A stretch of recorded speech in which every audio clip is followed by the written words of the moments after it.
बेटियों का बाप। 5 बेटियों की माँ होना कोई मामूली बात नहीं होती। सबसे ज्यादा मुश्किल तो तब बढ़ती है जब पति ही बेटियों से नफरत करता है। पहली बेटी पैदा हुई तो ससुराल वालों ने झूठे मुंह मुबारकबाद दी थी, मगर एक के बाद एक बेटियों की पैदाइश से ससुराल वालों ने मेरा जीना मुश्किल कर दिया था। शायद जिस गांव में मैं रहती थी वहां पर एक औरत को सम्मान तभी दिया जाता है जब वह बेटियों के साथ बेटों के भी माँ बने। जब मेरे पास चौथी बेटी पैदा हुई तो पति ने उस बेटी को देखना भी गवारा न किया और सास मुझे अस्पताल में अकेला छोड़कर वापस आ गई। जब तबीयत ठीक हुई तो अपनी फूल सी बेटी लेकर मैं खुद ही घर की तरफ बढ़ी। जब मैं अस्पताल से बाहर निकली तो एक गरीब बूढ़ी औरत बाहर बैठी थी। मुझे देखकर खुश हुई और बच्ची को मांगने लगी। मैंने बच्ची को दे दिया तो कहने लगी, परेशान मत हो, एक दिन तुम्हारा पति तुझे जरूर मानेगा। मैं थोड़ा सा मुस्कुराई। घर आते ही मुझ पर मुसीबत टूट पड़ी थी। पति ने मेरा स्वागत थप्पड़ मारकर किया था। सास ने मुझसे मेरी बेटी को लेकर बिस्तर पर पटकने के अंदाज में रखा और कामों को मेरे हाथ में पकड़ा दी। मेरी जेठानी जो 3 बेटों की माँ थी, बात बात पर बेटों की माँ होने का रोब जमाया करती। मैं खामोशी से सब्र का घूंट पीती रही। जिंदगी गुजरने लगी। मेरी बच्चियों को बाप और दादी का प्यार नहीं मिला। अक्सर मैं सोचा करती कि बेटियां भी तो भगवान की बनाई हुई होती हैं। सब कुछ भगवान के हाथ में होता है, जिसे चाहे बेटा दे, जिसे चाहे बेटी दे। फिर क्यों इसका कसूर एक औरत को ही ठहराया जाता है। धीरे धीरे समय बीतता गया और मैं एक बार फिर से प्रेग्नेंट हो गई।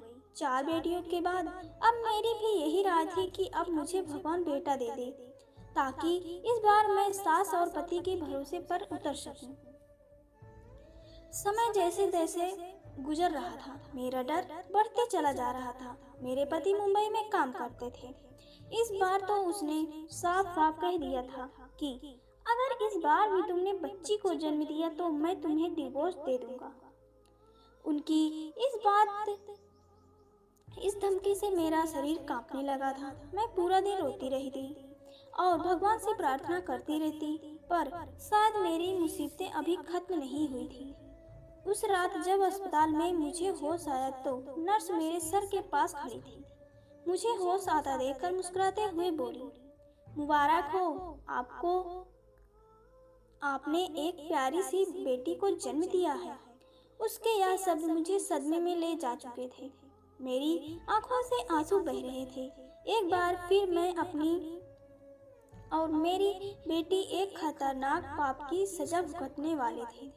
मेरा दिल चाह कि मेरी सांसें वहीं रुक जाए और मैं इस मुसीबत से बच जाऊं, मगर यह मुमकिन नहीं था। वह नन्ही गुड़िया रो रही थी। मैं उसे सीने से लगाकर रो रही थी। काश वह किसी और के यहाँ जन्म ले होती। यहाँ बेटे की सूरत मेरी गोद में डाल दी जाती, लेकिन मैं भगवान की राह में राजी थी। यह 5 फूल मुझे मेरी जान से भी बढ़कर थी, मगर अब मैं पति और सास से तंग आ चुकी थी।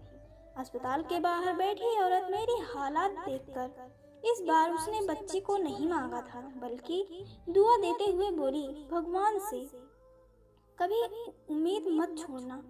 बहुत जल्द तुम्हारे दिन फिर जाएंगे। मैं दिल में दर्द की सांस खींचती हुई सर को हिलाई। रात के 8:30 बज चुके थे जब मैं रिक्शे में बैठकर अकेली घर तक पहुंची थी। मेरा शरीर कांप रहा था। मैं हिम्मत करके दरवाजे पर आई। एक बार, 2 बार, यहाँ तक कि 1 घंटा गुजर चुका था, मगर किसी ने आकर दरवाजा नहीं खोला। अंदर से मेरी बेटियों के रोने की आवाज आ रही थी। अंधेरा हो चुका था, मगर किसी ने भी दरवाजा नहीं खोला। मैं भी दरवाजे से टेक लगाए बैठी रो रही थी। आधी रात को मुझे दरवाजा खोलने की आवाज आई। मैं झट से उठकर खड़ी हो गई। दरवाजा मेरी बड़ी बेटी ने खोला था। मैं फौरन अंदर आई और उससे लिपट कर रोने लगी।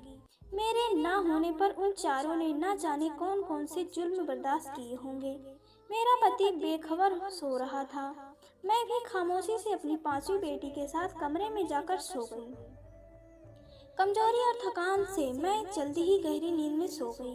मेरी आंख तब खुली जब मेरे पति रूपेश ने मुझे मेरे बालों से पकड़कर उठाया था। मैं पहली बार उनका गुस्सा देखी थी। मुझे डर लगने लगा था। मैं ऐसा लगता जैसे मुझे जान से ही मार देगा। रूपेश मुझे घसीटता हुआ कमरे से बाहर लेकर आया। मेरी बेटियां यह देखकर रोने लगी, जबकि सास उन्हें डांटकर चुप करवाने लगी। मेरा पति बोला, किसके कहने से तू इस घर में दाखिल हुई है? मेरे घर के दरवाजे अब तुम्हारे लिए बंद हो चुके हैं। अपनी बेटियों को लो और मेरे घर से निकल जाओ। सास भी मेरे बेटियों को धक्के देकर घर से निकालने लगी। मैं हाथ जोड़कर उनके कदमों में गिर गई।